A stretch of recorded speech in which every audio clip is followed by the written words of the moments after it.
സ്വർണം, വെള്ളി, ധാന്യങ്ങൾ, കാരക്ക, മുന്തിരി, ഒട്ടകം, പശു, ആട് എന്നിങ്ങനെ 8 കൂട്ടം മുതലുകളിലെ സക്കാത്ത് നിർബന്ധമുള്ളൂ എന്ന് പറഞ്ഞല്ലോ. ഇവിടെ പ്രത്യേകം ശ്രദ്ധിക്കേണ്ട ഒരു കാര്യമുണ്ട്.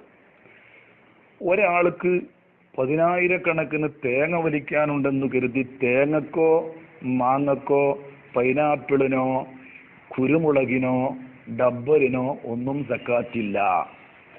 മുമ്പ് പറഞ്ഞതുപോലെ സ്വർണത്തിന്റെയും വെള്ളിയുടെയും എല്ലാ സ്ഥാനത്തും നമ്മുടെ കറൻസി നിൽക്കുകയാണെങ്കിൽ ഒരാൾ അതൊക്കെ വിറ്റ് കിട്ടുന്ന കാശ് തന്റെ കൈവശം ഒരു കൊല്ലമുണ്ടെങ്കിൽ നിസാബെത്തിയാൽ 2.5% സക്കാത്ത് കൊടുക്കണം. അതല്ലാതെ ഡബ്ബറിനോ തേങ്ങക്കോ മാങ്ങക്കോ ഒരാൾക്ക് സക്കാത്തില്ല. ഇങ്ങനെ വരുമ്പോൾ ഒരു കാര്യം കൂടി ചിന്തിക്കണം. ഒരാൾക്ക് 1,00,000 രൂപയാണ് ശമ്പളം. കിട്ടുന്ന ശമ്പളം അതങ്ങനെ ചെലവാകുന്നുണ്ട്. ഒരു കൊല്ലം തികഞ്ഞപ്പോ മുമ്പുള്ള പണത്തിൽ നിന്നൊന്നും മിച്ചമില്ല എങ്കിൽ അതിന്റെ പേരിൽ അവൻ സക്കാത്ത് കൊടുക്കേണ്ടതില്ല. ഈ കാര്യം പ്രത്യേകം ശ്രദ്ധിക്കണം. എങ്ങനെ കിട്ടുന്ന കാശുകൾക്കും 2.5% സക്കാത്ത് എന്ന് മൗദൂദികളും വഹാബികളും പറയുന്നത് ഷാഫി മദ്ഹബുമായി നിയമങ്ങളുമായി യാതൊരു ബന്ധമേ അതിനില്ല.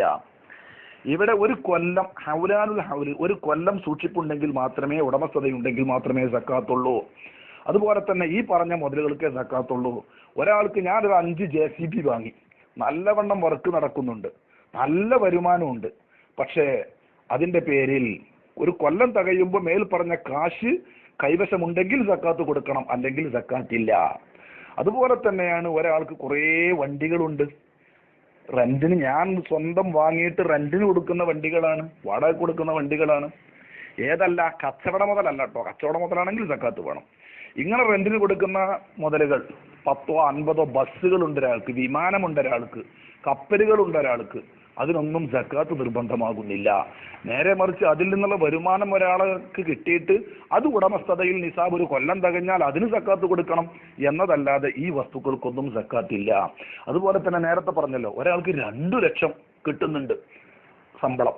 ഒരു മാസം ശമ്പളം കിട്ടി, അതിന് സക്കാത്ത് നിർബന്ധമൊന്നുമില്ല. പിന്നെ എന്ത് വേണം? അങ്ങനെ അവന് കിട്ടുന്ന പണങ്ങൾ സൂക്ഷിച്ച് ഒരു കൊല്ലം അവന്റെ നീക്കിയിരുപ്പ് അത് എങ്ങനെ ഉണ്ടെങ്കിലും ശരി, എങ്ങനെ, അതായത് അത് ബാങ്കിൽ ഡെപ്പോസിറ്റ് ആയിട്ടാണ്, ഒരാൾക്ക് എപ്പോഴും കിട്ടുന്ന വിധം കടം കൊടുത്തതാണ്, കുറിയിൽ കൂടിയതാണ്, ഒരു കൊല്ലം അവന്റെ ഉടമസ്ഥതയിൽ ഉണ്ടെങ്കിൽ മാത്രമേ സക്കാത്ത് നിർബന്ധമാകൂ. ഇവിടെ മറ്റൊരു കാര്യം, അങ്ങനെയാണെങ്കിൽ പിന്നെ വലിയ അപകടമല്ലേ? എത്ര മുതലാളിമാർ ഇതിൽ നിന്ന് രക്ഷപ്പെടും?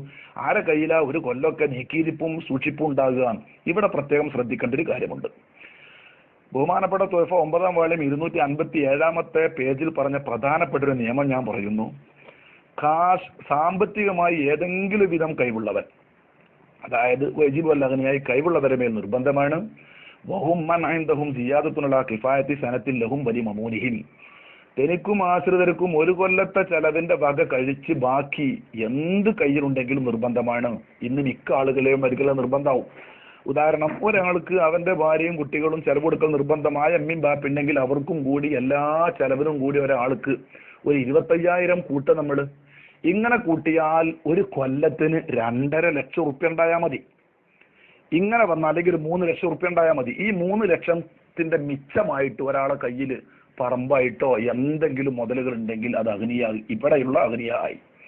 അഗ്നിയാന് പല താരിഫുകളുണ്ട്. ഇവിടെ അഗ്നിയ എന്ന് പറഞ്ഞാൽ ഒരു കൊല്ലത്തെ തന്റെയും മക്കളുടെയും എല്ലാ ചെലവും കഴിച്ച് മിച്ചമുണ്ടോ അവൻ അഗ്നിയ, അവരെ മേൽ നിർബന്ധമാണ്.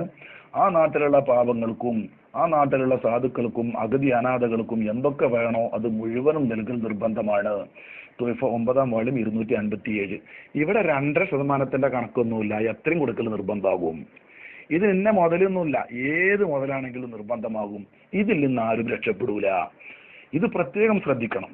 ബഹുമാനപ്പെട്ട ഹാഷിയത്തുൽ ജമൽ 5-ാം വാള്യം 183-ാമത്തെ പേജിലും ജമൽ 5 അതുപോലെ തന്നെ ഫത്താവ കുർദി 98-ാമത്തെ പേജിലുമൊക്കെ വളരെ വ്യക്തമായി ഈ കാര്യം പറഞ്ഞിട്ടുണ്ട്.